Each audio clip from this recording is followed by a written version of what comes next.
की छात्र सभा के जनरल सेक्रेटरी और इलाहाबाद विश्वविद्यालय के अध्यक्ष रहे। बहुत शुक्रिया अवनीश जी। बहुत धन्यवाद आपका। आंदोलन तो एबीवीपी वालों का था जी, आप लोग क्या कर रहे थे राजभवन के बाहर?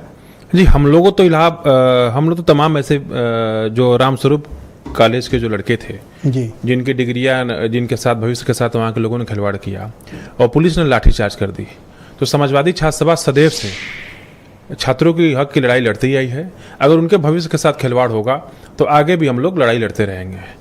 और कोई भी छात्र हो, अगर उसको उत्तर प्रदेश की पुलिस पीटेगी, योगी की पुलिस पीटेगी, तो समाजवादी छात्र सभा उसका डट कर मुकाबला करेगी। इसीलिए हम लोगों ने राजभवन का घेराव किया और माननीय राज्यपाल महोदया से मिलकर हम लोग ज्ञापन देना चाहते थे कि माननीय राज्यपाल महोदया जी, उत्तर प्रदेश के अंदर छात्रों के साथ जुर्म अत्याचार हो रहा है, आप उस पर जगिए और इस सरकार को ध्यान आकृष्ट कराइए। उसके पहले ही हम लोग आंदोलन में गिरफ्तार हुए और फिर शाम को छूटे। ये तो उनका घरेलू मामला था। नहीं, घरेलू आपको क्या पड़ी थी कूदने की? छात्र आप क्या ढूंढने गए थे वहां पे? छात्र, हर जगह के छात्र, वहां के छात्रों ने हम लोगों से संपर्क किया।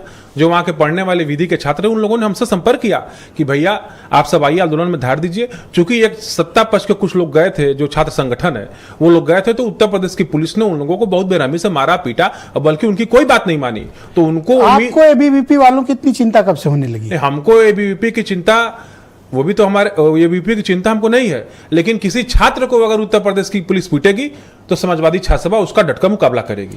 ये भी तो हो सकता है कि आप उकसाने और चिढ़ाने गए हो। नहीं, हम लोग अन्याय के खिलाफ, आप किसी से छुपा हुआ नहीं है। उत्तर प्रदेश में इस समय छात्र नौजवानों के साथ जितना उत्पीड़न हो रहा है, इसके पहले किसी भी सरकार में इतना छात्र नौजवानों के साथ उत्पीड़न नहीं हुआ है। और अखिल भारतीय विद्यार्थी परिषद के लोगों से तो मैं कहना चाहता हूं कि आप लोग छात्र संगठन है। किस बात का छात्र संगठन कि जब से आप जिस पार्टी के अनुसांगिक संगठन है, जब से सरकार बनी है, तब से उत्तर प्रदेश में छात्र संघ बंद है। और आप लोग उस पार्टी के अनुसांगिक संगठन होकर उत्तर प्रदेश के मुख्यमंत्री की वाहवाही कर रहे हैं। राजनीति का दोहरा चरित्र अखिल भारतीय विद्यार्थी परिषद चार मांग रखी, चारों मांग सरकार ने मान ली, आपको बुरा क्यों लग रहा है? कोई मांग नहीं रखे। आप चाहते थे कि झगड़ा फैले? कोई मांग नहीं रखे हैं ये लोग गए हैं, पानी पिए हैं और पानी पी के चले आए हैं। नहीं है अखिल भारतीय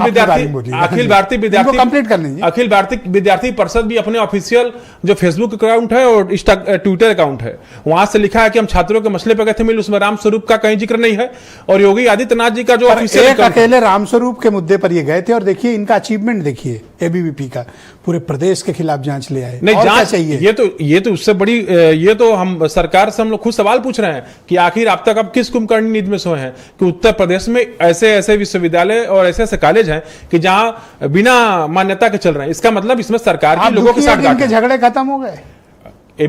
आप दुखी हैं क्या? नहीं, हम दुखी नहीं हैं। किनका सेटलमेंट हो गया? नहीं, इनका आपको कष्ट हो गया। ये तो एबीवीपी के लोग तो पहले से मुख्यमंत्री की शरणागत हैं, दंडवत हैं, प्रोफेसर बनने के चक्कर में, नौकरी बनने के चक्कर में, अपने ईमान का आप क्या करने गए थे राजभवन? झगड़ा हम तो गए थे। जो अगर इनको लगता है, आपको लगता है ये दंडवत थे, तो इनकी लड़ाई लड़ने क्या कहे थे? हम छात्रों की लड़ाई लड़ने गए थे, चूंकि उसमें 2-4 एबीवीपी के छात्र थे, बाकी तो समान परिवार से छात्र थे, जो गोरखपुर, देवरिया, मऊ, बलिया, आजमगढ़, महाराजगंज, गोड्डा, बस्ती के थे। बस एक ही दिन आपने चिंता की? नहीं, हमने राजभवन का घेराव किया और हम लोगों ने मांग रखी।